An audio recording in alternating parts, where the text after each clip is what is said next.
Hi, friends. Today is Friday, December, 11th. Friday, December 11th. And our objective for today is that I can explain how the cost of production and selling price affects profits. Okay, so we talked about profits this week.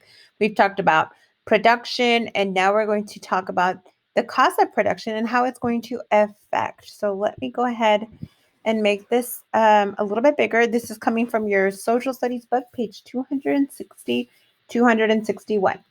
Okay, supply and demand is the subtitle. The amount of goods or services that people can sell is called the supply. The amount of goods or services that people want and can buy is called the demand. If the In most cases, if the supply of something goes up, the price goes down. Suppose a store owner has too many sweaters. The owner may lower the price and more shoppers might buy them. What affects the supply of sweaters? If there are fewer sheep, there might not be much wool to make sweaters. If there is a storm, trucks might not be able to bring the sweaters to a store. What happens if the supply goes down? The price might go up. Some people might decide to pay a higher price because they really want a sweater. What affects the demand for sweaters? If the weather is warm, people might not want them. If people buy sweaters, the price might go down. Transportation is a service. Around the holidays, such as Thanksgiving, like right now, many people travel great distances to be with family and friends. The demand for airline and train tickets goes up. The price of these tickets usually goes up too. Moving goods around the world. Today, people around the world buy and sell goods and services to one another. Trade between countries is called international trade. People and countries import products from other countries. To import means to bring products and resources into one country from another. People and countries also export products to other countries. To export means to send products and resources from one country to another. Today, international trade can be done easily. That is because goods can move from one country to another in only a few days. Fruit spoils very fast. However, airplanes, trains, ships, and trucks can bring fruit to stores quickly. This means people can buy fresh fruit that is grown far away but still tastes good. As people keep buying fruit, the supply goes down. But that amount can rise again quickly. That is because trucks and ships can bring more fruits to the store. Communication also helps people today to trade quickly. People use the internet and telephones to communicate instantly.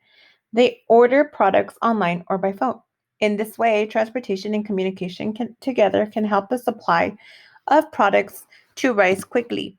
Now, thinking about importing products and buying, and we're talking about profit, when a producer is making these products, they want to make sure that they keep the cost of production down, remember? So if it costs too much to make a sweater, they're not going to probably make too many because they're not going to make much money out of it, right? And so you need to keep that in mind as you're thinking about businesses, because for our activity today, we're going to think about a good or service you use. You're going to explain how supply and demand could affect the price of a good or service.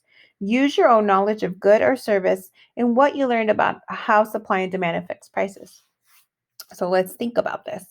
Right now, at the very, very beginning of the pandemic, there was a high need for face masks, right? Do you remember? And so a lot of people started making face masks, and they were really, really expensive. But now people have learned to make their own face masks and to even sell face masks by simply going to the store and buying fabric. So if it's cheaper to buy fabric, then they're going to make more money because they're able to make it. The product production is going to be way cheaper, so they can sell it for less and possibly make more money. Now, I want you to think about a good or service that you use, and you're going to explain how um, supply and demand could affect that price. So that's your assignment for today. And then I will talk to you guys on Monday.